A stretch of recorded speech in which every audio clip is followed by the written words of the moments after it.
सभी भक्तजनों के हृदय में विराजमान आदिशक्ति जगत जननी माता सीता और परम पिता परमेश्वर भगवान श्री राम की मनोरम छवि को मेरा कोटि कोटि प्रणाम, वंदन, सादर अभिनंदन। एक दिन की बात है, मैं अपने घर में सुंदरकांड का पाठ कर रहा था। उसी समय एक अतिथि मेरे घर पर पधारे और मुझे सुंदरकांड का पाठ करते देखकर बोले कि आप मुझे ये बताओ कि सुंदरकांड का नाम सुंदरकांड क्यों रखा गया है। और दूसरा प्रश्न उन्होंने किया कि सुंदरकांड को पढ़ने से हमें क्या लाभ होता है। मैंने उनसे कहा, आप बैठिए, मैं आपको बताता हूँ।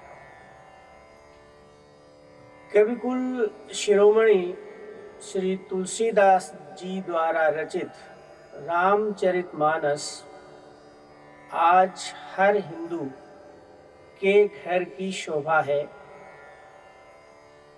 आप सब जानते हैं कि रामचरितमानस में 7 कांड हैं। अयोध्या कांड, लंका कांड, अरण्य कांड, किष्किंधा कांड, इन सभी कांडों का नाम उस स्थान विशेष के नाम पर रखा गया है जहां इन कांडों में घटित घटनाएं हुई थी। जैसे अयोध्या कांड में भगवान राम के साथ अयोध्या में जो कुछ हुआ उसका उल्लेख है। अरण्य कांड में भगवान राम ने जंगल में बस के वनवास के दौरान जो लीलाएं की उनका वर्णन है। किष्किंधा कांड में किष्किंधा पर्वत पर सुग्रीव से भेंट हुई उसका वर्णन है। लंका कांड में जो लंका में युद्ध हुआ और रावण पर विजय प्राप्त की उसका वर्णन है। इसी तरह सुंदर कांड में भी सुंदर पर्वत पर जो घटनाएं घटित हुई उनका वर्णन है। हम जानते हैं कि लंका त्रिकूट पर्वत पर बसी हुई है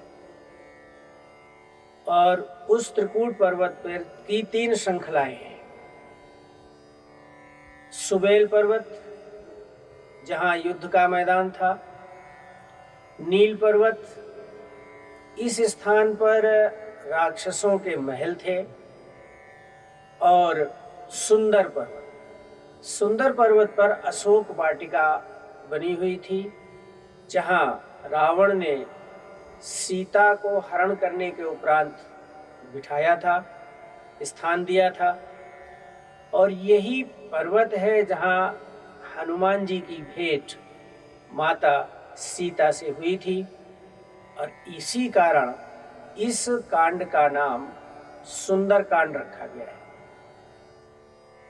इसके अतिरिक्त एक श्लोक है कि सुंदरे सुंदरो राम, सुंदरे सुंदरी कथा, सुंदरे सुंदरी सीता, सुंदरे किम न सुंदरम।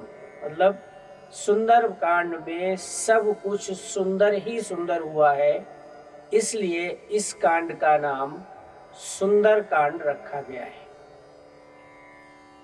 अब उनका दूसरा प्रश्न ये था कि सुंदर कांड को पढ़ने से हमें लाभ क्या होता है।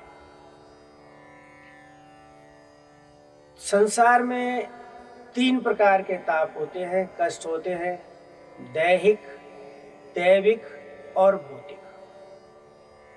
सुंदरकांड को पढ़ने से ये तीनों तरह के ताप दूर होते हैं। दैहिक ताप जैसे रोगों का शमन होता है, शरीर स्वस्थ बनता है, चित्त को शांति मिलती है, दैविकता गृह शांति होती है, घर से भूत बाधा प्रेत बाधा दूर होती है, और जो शनि जैसे कष्ट देने वाले ग्रह हैं उनका शमन होता है। भौतिकता दुख दारिद्र्य दूर होता है, घर में धन संपत्ति आती है, परीक्षा में सफलता प्राप्त होती है, व्यवसाय में उन्नति होती है। ये सब ताप हमारे सुंदरकांड को पढ़ने से दूर होते हैं। अब इसका क्या प्रमाण है कि इस तरह के ताप हमारे दूर हो जाते हैं? सुंदरकांड में माता सीता का दुख दूर हुआ। सीता माँ अशोक वाटिका में बड़े कष्ट का अनुभव कर रही थी। अशोक वाटिका में सीता की स्थिति जो थी, एक वेणीं कृशां दीनां मलिनांबरधारिणीं भूमौ शयानां शोचन्तीं राम रामेति भाषिणीं। इस तरह की स्थिति सीता माता की थी। तुलसीदास जी ने इसको सिर्फ एक चौपाई में लिखा है, कृषतन शीस जटायक बेनी जपति हृदय रघुपति गुण श्रेणी। रावण ने सीता माता को अनेक प्रकार से कष्ट दिए थे और राक्षसियों से ये आदेश दिया था कि सीता माता को त्रास दिया जाए। कहा था, सीत ही बहुविधि त्रास हो जाई। और रावण ने सीता को 1 मास की अवधि दी थी और कहा था कि मास दिवस मोहु कहा न माना, तो मैं मार बिकाढ़ी कृपाना। इतने कष्ट में जब सीता माता अशोक वाटिका में थी, उसी समय हनुमान जी के दर्शन होते हैं। जैसे ही रामचंद्र गुण वर्णने लगा, रामचंद्र के गुणों का वर्णन करने लगे, उसको सुनते ही सीता के दुख दूर हो गए। इसी तरह भगवान राम के दुख भी सुंदरकांड में दूर हुए। राम अपनी प्राण प्रिया सीता के हरण होने के बाद अत्यधिक दुखित थे। उन्होंने हनुमान जी से यह संदेश भिजवाया था, कहु राम वियोग तब सीता, हो कहूँ सकल भय विपरीता।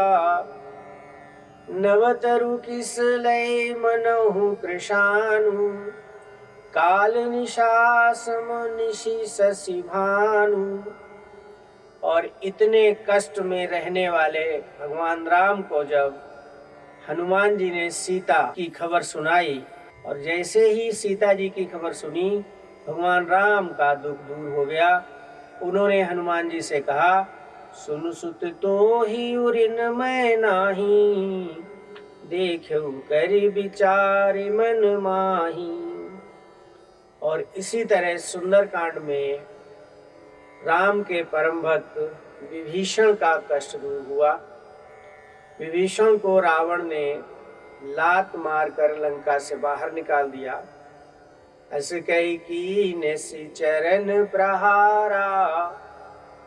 भगवान राम के पास जब विभीषण पहुंचता है तो राम ने उन्हें तुरंत लंका का राजा बना दिया, समुद्र का जल मंगाया और विभीषण को लंका का राजा घोषित कर दिया।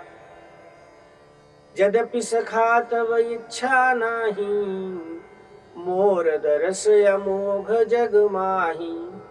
अस कहि राम तिलक तेहि सारा, सुमन वृष्टि नभ भई अपारा। तो जिस कांड में 3 महान व्यक्तियों, महापुरुषों के कष्ट दूर हुए हो, सीता का दुख दूर हुआ, भगवान राम का दुख दूर हुआ, विभीषण का दुख दूर हुआ। ऐसे सुंदर कांड का पाठ करने से हम सबके दुख अवश्य दूर होंगे। यही सुंदर कांड का महत्व है।